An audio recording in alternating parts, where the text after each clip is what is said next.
సరస్వతి అంటే విద్యాధిదేవత, ఆమె భాషాధిదేవత, ఆమె వాణి, వాగ్రూపిణి. అందుకే ఇవేవీ కూడా ఇతర ప్రాణులకు సంబంధించినటువంటి విభూతులు కావు. మాట్లాడగలగడం అనేటటువంటిది భగవంతుడు సృష్టిలో కేవలం మనుష్యునకు మాత్రమే ఇచ్చినటువంటి గొప్ప వరం. స్వరపేటిక ఒక్క మనుష్యునకు మాత్రమే ఇవ్వబడింది. అందుకే ఒక్క మనిషి మాట్లాడగలడు తప్ప ఏ ఇతర ప్రాణి కూడా మాట్లాడగలిగినటువంటి అదృష్టాన్ని పొంది ఉండదు. కేవలం మాట చేత తరించగలడు. రెండు, శాస్త్రాన్ని గురువుని ఈ రెండిటిని ఆధారం చేసుకుని శ్రద్ధాభక్తులతో జీవితంలో అనేక విషయాల్ని తెలుసుకుంటూ ఉన్నతిని పొందగలిగినటువంటి అదృష్టం మనిషి ఒక్కడికి ఉంది తప్ప ఏ ఇతర ప్రాణికి కూడా అటువంటి అవకాశాన్ని భగవంతుడు ఇవ్వలేదు.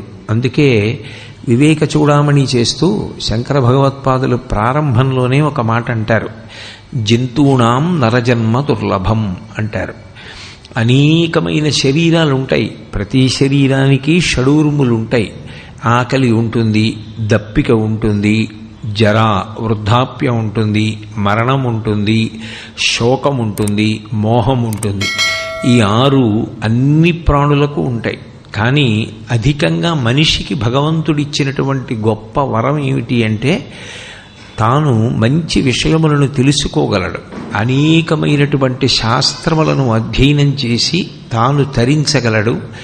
బుద్ధి వికసనం చేత మంచి మాటలను ఇతర ప్రాణులకు చెప్పి ఇతర ప్రాణులలో ఉండేటటువంటి అంటే ప్రధానంగా మనుష్యుల యందు ఉండేటటువంటి అజ్ఞానమును తాను దహించగలడు.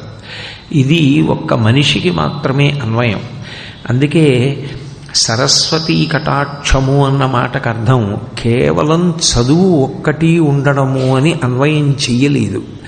సరస్వతీ కటాక్షమును కలిగి ఉండుట అన్న మాటని చాలా విస్తృతమైనటువంటి స్థాయిలో శాస్త్రములు వ్యాఖ్యానం చేశాయి. అసలు చదువుకొనుట, తెలుసుకొనుట అన్న మాటని దేని చేత పర్యాయపదంగా చెప్తారు అంటే విద్య. విద్య అంటే విద్ అన్న ధాతువులోంచి వచ్చింది. విద్ అంటే తెలిసికొనుట. ఏది తెలుసుకొనుట అంటే ఏది తెలుసుకున్న తర్వాత ఇక తెలుసుకోవడానికి వేరొకటి ఉండదు. అది తెలిసే పర్యంతము తెలుసుకున్నవాడెవరో ఆయన విద్యావంతుడు. అంటే ఏది తెలియబడిన తరువాత వేరొకటి తెలియబడవలసిన అవసరం ఉండదు. అంటే అటువంటి వస్తువు ఈ లోకం మొత్తం మీద ఉన్నది పరబ్రహ్మం ఒక్కటే. పరబ్రహ్మము తెలిసిన తరువాత ఇక ఏ ఇతర విషయము తెలియవలసిన అవసరం ఉండదు. అన్నీ దాని యందే ఉంటాయి. అందుకే చదివించిరినను గురువులు చదివితి ధర్మార్థముఖ్య శాస్త్రంబులునే చదివినవి కలవు పిక్కులు చదువులలో మర్మమెల్ల చదివితి తండ్రి అంటాడు ప్రహ్లాదుడు. అన్ని చదువులకు ఆధారమైనటువంటి వాడెవరో, సమస్త విద్యలకు ఆలవాలమైన వాడెవరో వాడు అనుభవంలోకి రావడమే విద్య యొక్క చిట్ట చివరి ప్రయోజనం. విద్య వలన ఏమిటి ప్రథమంగా రావాలి అని అడిగారు. అడిగితే విద్య వలన మొదట వచ్చేటటువంటి లక్షణం ఏది అంటే వినయం. ఎందుకని అంటే విద్య అంటే తెలిసికొనుట. అయితే తెలుసుకోవడం మొదలు పెట్టగానే మొదట ఏది తెలియబడాలి అంటే నాకు తెలియనివి చాలా ఉన్నాయి అని తెలియాలి. నేనేవో 2 పద్యాలు చెప్పాను అనుకోండి, నేను సర్వశాస్త్ర పారంగతుడిని అనుకుంటే ఎలా? ఈ 2 శ్లోకాలు 2 పద్యాలు నేను చెప్తే నన్ను తీసుకెళ్ళి ఒక గ్రంథాలయంలో నించోపెడితే అందులో ఎన్ని పుస్తకాలు నేను చదివి ఉంటాను? చదివిన పుస్తకాల్లో ఎన్ని విషయాలు నాకు ధారణలు ఉంటాయి? నాకు ఎన్ని శ్లోకాలు, ఎన్ని పద్యాలు కంఠగతమై ఉంటాయి? నాకు తెలియని విషయాలు ఎన్ని ఉన్నాయి లోకంలో? జ్యోతిష శాస్త్రం ఉంది, సంగీతం ఉంది, వీణావాద్యం ఉంది, వేణుగానం ఉంది, వేదం ఉంది, వేదభాష్యం ఉంది, బ్రహ్మసూత్ర భాష్యం ఉంది, సాహిత్యం ఉన్నది, నృత్యం ఉన్నది, శిల్పం ఉన్నది, ఎన్నో శాస్త్రాలు ఉన్నాయి. ఇన్ని శాస్త్రాలలో నాకు తెలిసి ఉన్నది ఏ పాటి అంటే అన్ని విషయములతో పరిశీలనం చేస్తే నాకు తెలుసున్నది బహు కొద్ది. ఇంత తక్కువ నాకు తెలిసి నేను తెలుసుకోవలసినది చాలా ఉన్నది అని అన్నప్పుడు నేను తెలుసుకోవలసిన విషయాల్ని రచించిన మహానుభావులే ఉన్నారు. నేను కేవలం అందులో ఓ పద్యం చెప్పాను అనుకోండి, పోతన గారి భాగవతంలోంచి ఓ పద్యం చెప్పాను అనుకోండి, ఒక పద్యం చెప్పే నేను ఇంత బాగా చెప్పాననుకుంటే మరి 12 స్కంధములను ఆంధ్రీకరించినటువంటి పోతన గారు ఏమనాలి? ఆయన పేరు పోతరాజు అయితే చివర నాకిందికి రాజరికమని పేరులో పోతరాజులో రాజు తీసేసి నేను పోతనా అన్నారు ఆయన. అసలు నిజానికి ఎవరు బాగా చదువుకున్నారో వాళ్ళ యందు మొదట కనపడే లక్షణం ఏమిటంటే వినయం.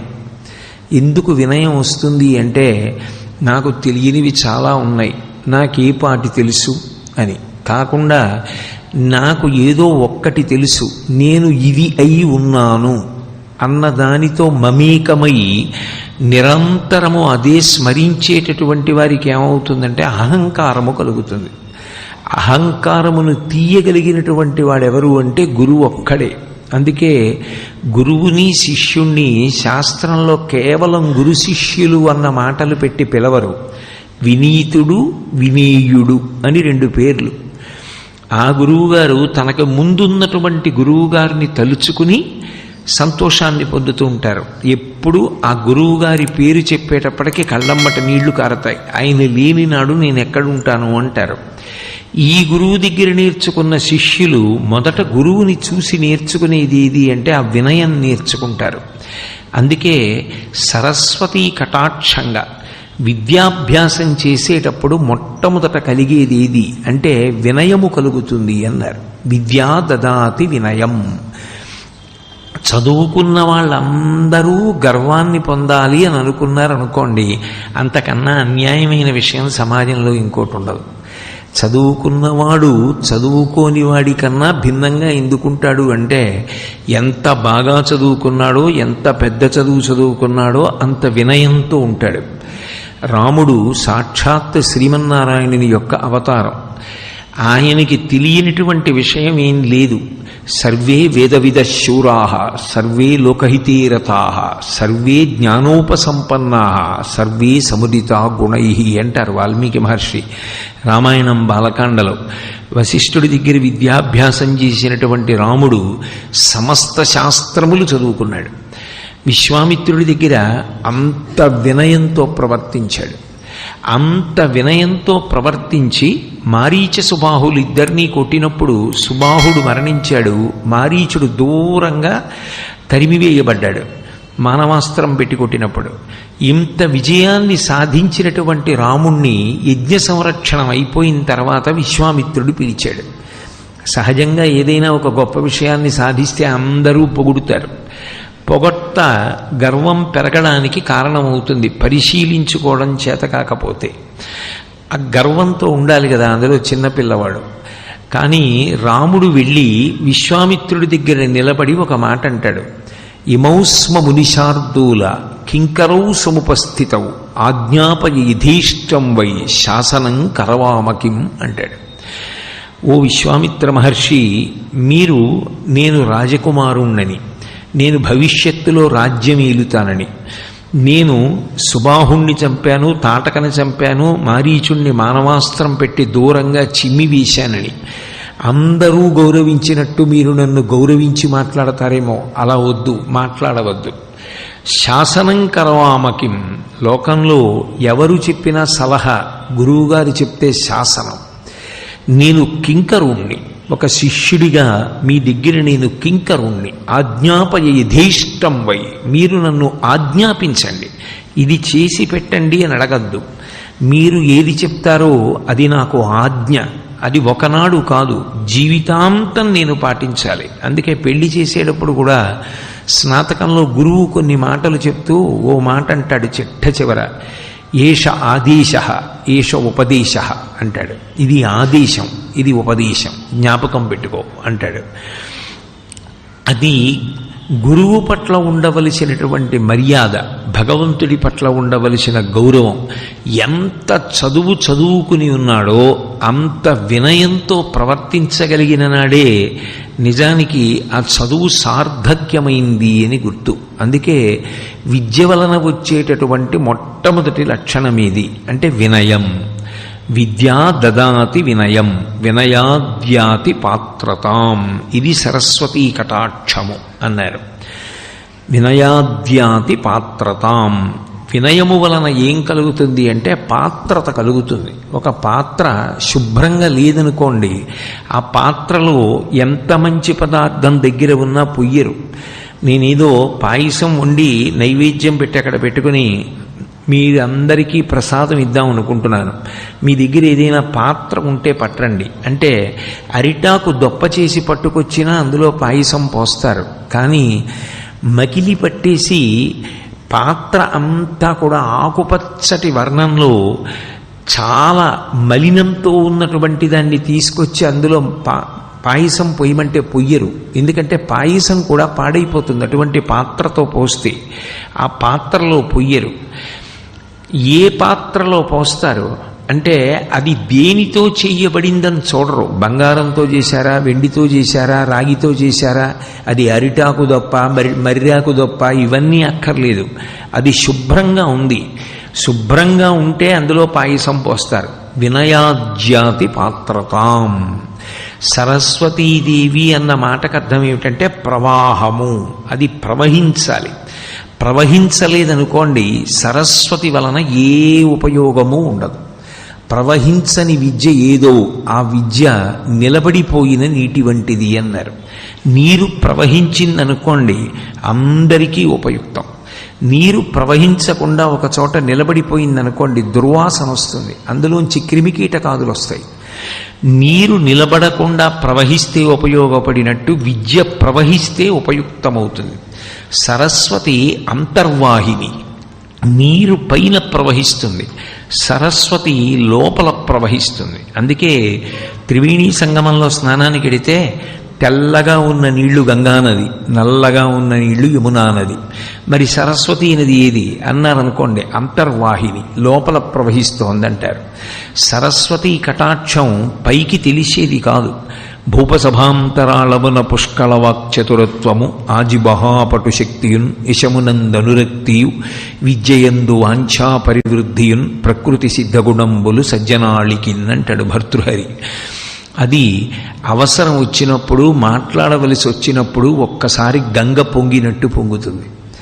అవసరం లేదు అనుకున్నాడు అనుకోండి, అసలు ఈయనకి మాటలు వచ్చా అన్నంత మౌనంగా, అంత వినయంగా, ఏమీ చేతకాని వాడిలా ఉండగలడు. కానీ సరస్వతి ఆయన యందే ప్రవహిస్తూ ఉంటుంది, అంతర్వాహిని అయి ఉంటుంది.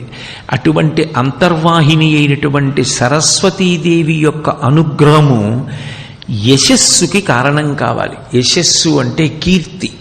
కీర్తి ఎవడు పొందాడో వాడు పరదేవతానుగ్రహాన్ని పొందాడు అని గుర్తు. అందుకే మీరు సరస్వతి అష్టోత్తరం చదవండి, లక్ష్మీ అష్టోత్తరం చదవండి, పార్వతీదేవి అష్టోత్తరం చదవండి, అమ్మవారి నామాలన్నింటిలో మీకు ఒక నామం తప్పకుండా కనపడుతుంది, యశస్విని అని. యశస్విని అంటే కీర్తినిచ్చున్నది.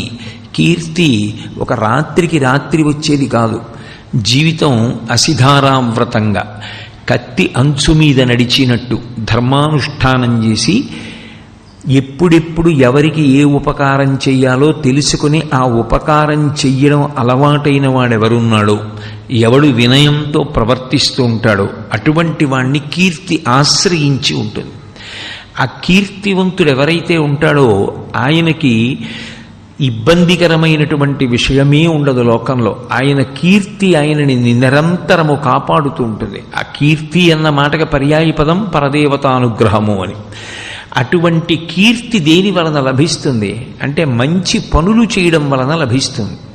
కాబట్టి మంచి పనులుగా మారాలి. చదువుకున్న చదువు ఏమవ్వాలి అంటే లోక కళ్యాణానికి పనికి రావాలి. అందుకే వశిష్ఠుడు రాముడికి విద్య నేర్పినప్పుడు ఏది నేర్పినా ఒక మాట చెప్తుండేవాడు, ఇది నీ వ్యక్తిగత ప్రయోజనం కోసం కాదు, నువ్వు నేర్చుకుంటున్న ఏదైనా కూడా నీ యందు గుణముగా మారాలి. అంటే ఎప్పుడు లోకానికి ఏ అవసరం కలుగుతుందో అప్పుడు నువ్వు నేర్చుకున్న దాన్ని ఉపయోగించి కాపాడుతూ ఉండాలి తప్ప నీ ప్రయోజనం కోసం నువ్వు వాడుకోకూడదు. అలా వాడుకోకుండా ఉండడానికి నీకు ఇస్తున్నాను తప్ప నీకోసమే ఆలోచించుకోవడానికి నేను ఈ చదువు నీకు ఇవ్వలేదని బాగా జ్ఞాపకం పెట్టుకో. సర్వే వేదవిద శూరాహ సర్వే లోకహితే రతాహ. నువ్వు ఈ చదువు చదువుకున్నది ఎందుకు అంటే ఎప్పుడూ నేను ఏమి ఉపకారం లోకానికి చెయ్యగలదని ఆలోచించుకోవడానికి. అంతేగాని నేనే చదువు చదువుకున్నాను కాబట్టి నేనేం పొందాలని ఆలోచించుకోవడానికి కాదు సుమా. అందుకని రాముడు నిరంతరము లోక కళ్యాణం కోసం ప్రవర్తించగలిగాడు. చదువుకోవడం ఒకెత్తు. ఒక ఆయన గొప్ప వైద్యుడయ్యాడు, చాలా మంచిదే, చాలా గొప్ప విషయం. వైద్యుడు అవడం అంత చిన్న విషయం ఏం కాదు, చాలా చాలా గొప్ప విషయం. కానీ వైద్యుడవడం వేరు, రూపాయి కాసు కనపడితే తప్ప నేను వైద్యం చెయ్యను అనడం వేరు. వైద్యుడైన వాడు పరమేశ్వరుడితో సమానం. ఎందుకని అంటే చిట్ట చివరికి వైద్యుణ్ణి నమ్మి తన స్పృహని కోల్పోవడానికి ఒప్పుకుంటాడు వ్యక్తి. ఆయన ఎవరో తెలియదు, ఏదో ఒంట్లో బాగుండదు, ఎక్కడికో తీసుకెడతారు. ఈ శస్త్రచికిత్స చేస్తే ఆయనకి తగ్గుతుందండి అంటారు. ఎవరు శస్త్రచికిత్స చేస్తారు? ఆయన ఏం చదువుకున్నారు, ఎక్కడ చదువుకున్నారు, ఇంతకుముందు ఎన్ని చేశారు, ఎన్ని విజయవంతమయ్యాయి, ఇవేం అడగరు.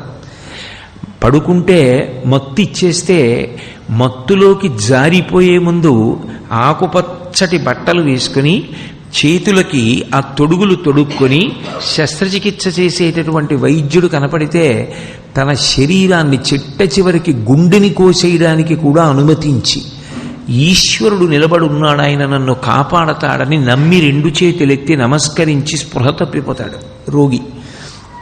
అంటే అంత నమ్మకం ఎలా కలిగింది అంటే అది ఈశ్వరుడిగానే భావించారంతే, ఎవరో తెలియదు. తన భార్య బిడ్డలు అందరూ బయట కూర్చున్నారు. ఆయన తనని బ్రతికిస్తాడన్న నమ్మకంతో ఒళ్ళు కోసేయమని అప్పచెప్పేశాడు. అంటే ఆ చదువుకున్న చదువు అతని కర్తవ్యాన్ని ఎంత బాగా జ్ఞాపకం చేస్తుండాలి.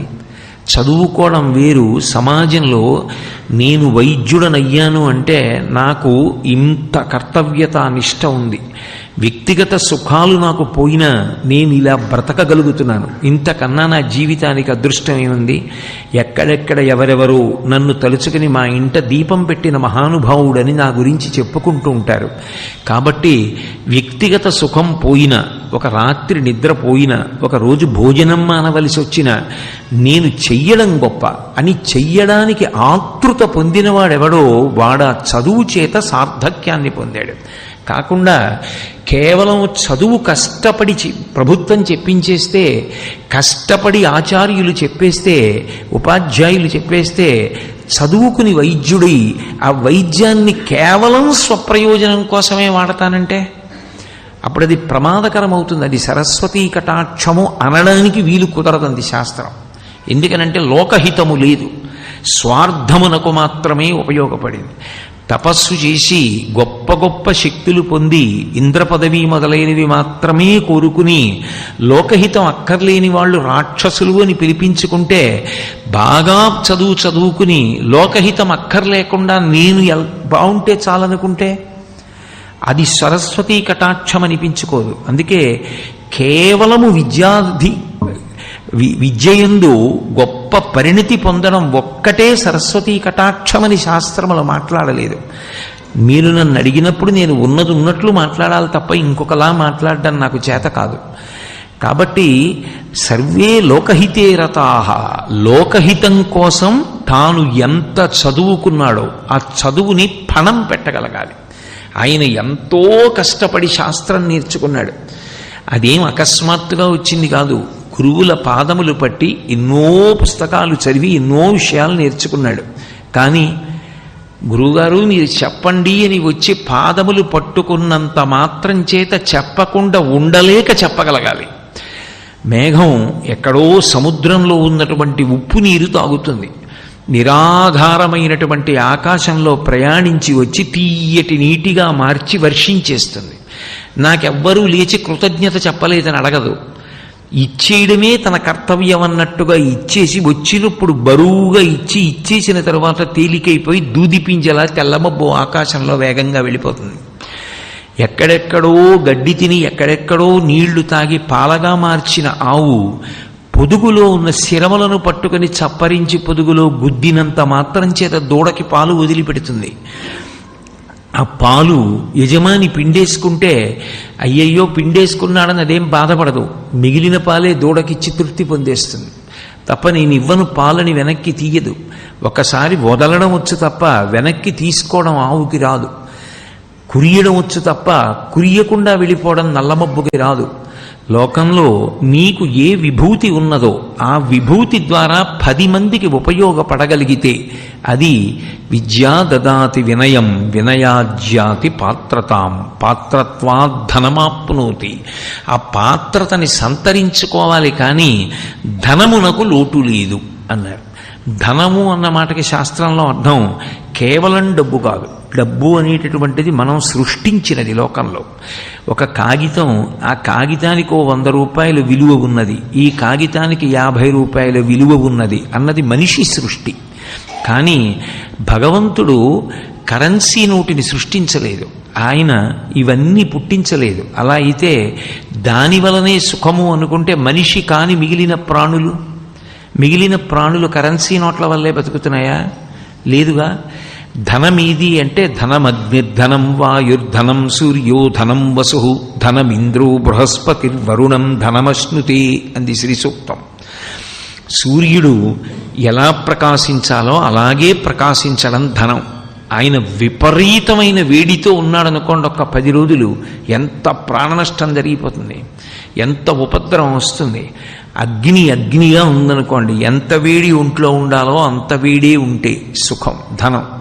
2 డిగ్రీలు పెరిగింది, జ్వరం, మంచం మీద పడుకుంటాడు. 2 డిగ్రీలు తగ్గింది, వైద్యశాలకు వెళ్ళిపోవాలి. అరికాళ్ళు అరిచేతులు రుద్దుతారు వేడెక్కాలని. నీరు ఎంత ఉండాలో అంత ఉండడం సుఖం. వరదలు వచ్చాయి, దుఃఖం, ప్రాణి నష్టం. గాలి ఎంత ఉండాలో అంత వీస్తే సుఖం, అది ప్రభంజనమైతే విరిగిపోతాయి అన్నీ, దుఃఖం. ఇవన్నీ ధనమే అంది శాస్త్రంలో. ధనము అన్న మాటకు అర్థం కేవలం కాగితములకు ఇవ్వబడినటువంటి విలువ కాదు. అది కాలంలో ఒకనాడు కరెన్సీ అన్నది ప్రారంభమైంది, కానీ దానికి ముందు అది లేదు. లేనప్పుడు ప్రాణులన్నీ బతకలేదా? ఈ ధనంతో సంబంధం లేని ప్రాణులు బతకట్లేదా? బతుకుతున్నాయి.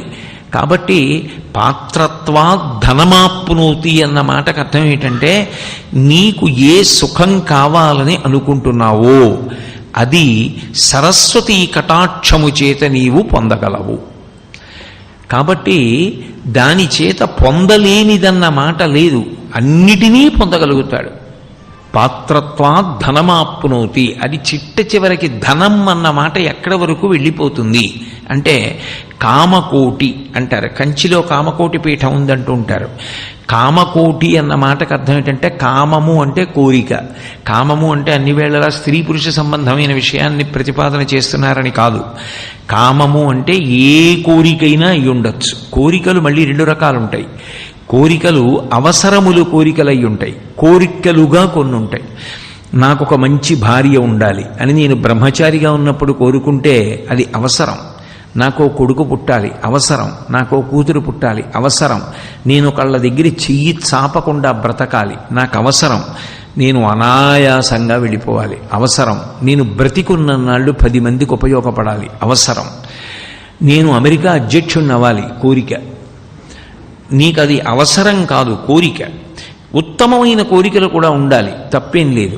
అవసరాలు ఎలా ఉంటాయో అలా మంచి కోరికలు కూడా ఉండాలి. నేను బాగా చదువుకోవాలి, నేను 12 స్కందాల భాగవతం జీవితంలో ఒక్కసారైనా చదవాలి, పోతన గారి పద్యాలు కనీసం 25 పద్యాలైనా నాకు కంటకతమై ఉండాలి, శంకరాచార్యుల వారి స్తోత్రాల్లో 2-3 అయినా నాకు రావాలి.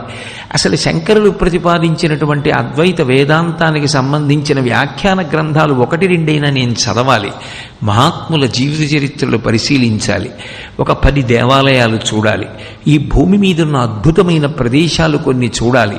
అవన్నీ తప్పేం లేదు, అవన్నీ కోరికలై ఉండొచ్చు. ఆ కోరికలు పాడు చేసే కోరికలు ఏం కావు, అవి ఉండవలసిందే. అది మనిషి సంస్కారం పెరగడానికి హేతువులవుతాయి. ధనము అన్న మాటకు అర్థం ఏమిటంటే ఇవన్నీ కూడా కామకోటి, ఈ కోరికలన్నీ తీర్చగలదు సరస్వతి యొక్క కటాక్షము చేత. కామకోటి అంటే ఈ కోరికలకి చిట్ట చివరి హద్దేది అంటే మోక్షం. ఇక నేను అసలు ఈ శరీరంలోకి రాకూడదు, వచ్చేసాను కాబట్టి ఇది నాకు చివరి శరీరం కావాలి, ఆఖరిసారి చనిపోవాలి. ఇక చనిపోవడం అన్న మాట ఇప్పుడు మళ్ళీ పుడితే ఇక నేను ఈ జనన మరణ చక్రం నుంచి విడుదల పొందాలి, ఇక నేను రాకూడదు, ఈశ్వరుని యందు ఐక్యమైపోవాలి, అది మోక్షం. నాకు ఆ మోక్షం కావాలి, దాన్ని కామకోటి చివరి హద్దు అంటారు. అందుకే సరస్వతీ కటాక్షమనకు ప్రారంభం ఎక్కడా అని ఒక పెద్ద ప్రశ్న, దాని మీద ఒక పెద్ద చర్చ చేశారు శాస్త్రంలో. అది ఎక్కడ ప్రారంభమవుతుంది అంటే బుద్ధి వికసనం అనేటటువంటిది సరస్వతి యందున్న ప్రధాన లక్షణం. అందుకే తామర పువ్వులో కూర్చుంటుంది ఆవిడ. నిజానికి తామర పువ్వులో కూర్చోవడం ఏమిటి? తామర పువ్వు వేసి ఎవరైనా కూర్చోండి అంటారా? కూర్చోమన్నా తామర పువ్వులు ఎవరైనా కూర్చుంటారా? తామర పువ్వులో కూర్చోవడం అన్న మాటకు అర్థం సృష్టి యొక్క వికసనము, బుద్ధి వికసనము. అది ఎలా రేకులు విచ్చుకుని దుద్దు కనపడుతూ లోపల తేనె ఉంచుకుందో అలా బుద్ధి కూడా పరిణతి పొంది వికసనాన్ని పొందడాన్ని చూపించడం ఆసనంగా చెప్తారు. అది సంకేతం. కాబట్టి ఆమె పద్మమునందు కూర్చుని ఉన్నది అంటే ఆమె బుద్ధినిస్తుంది. బుద్ధి అంటే కేవలంగా ఏదో నిర్ణయం చేయడం ఒక్కటి కాదు, బుద్ధి యందు 7 పొరలను ఇవ్వగలిగినటువంటి శక్తి ఎవరో ఆమె సరస్వతి. అందుకు చిన్న పిల్లల దగ్గర నుంచి అందరినీ సరస్వతీ పూజ చెయ్యండి అంటూ ఉంటారు, సరస్వతికి నమస్కరించండి అంటారు. సరస్వతీదేవికి నమస్కారం, సరస్వతీదేవికి పూజ మనిషిగా పుట్టిన ప్రతివారు చేస్తారు. ఎందుకు చేస్తారు అంటే కారణం ఆమె 7టిని అనుగ్రహిస్తూ ఉంటుంది. అవి మెట్లు, సోపానములు, ఒకదాని తర్వాత ఒకటి ఎక్కుతాడు. అందులో మొదటి మెట్టెక్కినటువంటి వాణ్ణి శ్రౌతి అని పిలుస్తారు. శ్రౌతి అన్న మాటకి ఏమిటంటే విశిష్టమైనది, ఇది గుర్తుపట్టగలిగిన ప్రజ్ఞ ఉంటుంది. లోకంలో పుట్టుకతో ఎవ్వరూ ఏమీ చెప్పకుండా ఎవరికి ఇష్టమైనవి వాళ్ళకు ఉంటాయి. కానీ అందులో ప్రధానంగా ఇష్టమైనది ఏమై ఉంటుంది? సుఖపెట్టేవేవో అవన్నీ ఇష్టమవుతాయి. పిల్లలకి మొట్టమొదట ఇష్టమైంది ఏమిటి అంటే ఉయ్యాల. ఊయలలో పడుకోబెట్టారనుకోండి వాళ్ళకి ఎంతో ఇష్టం, ఎందుకంటే ఊగుతుంటే బాగుంటుంది కాబట్టి. అంటే శరీరానికి, మనసుకి, ఇంద్రియాలకి సంతోషం ఇచ్చేదేదో అదే నిజానికి ప్రీతిపాత్రమైంది. కానీ తండ్రి తల్లి చెప్తారు, కాదు అసలు నీ జీవితాన్ని గట్టెక్కించేవాడు, నీకు విద్యనిచ్చేవాడు, మనిషిగా పుట్టినందుకు నీ జన్మ సార్థక్యం ఇవ్వగలిగినవాడు ఎవరో తెలుసా? గురువు. ఆ గురువుని గౌరవించాలి.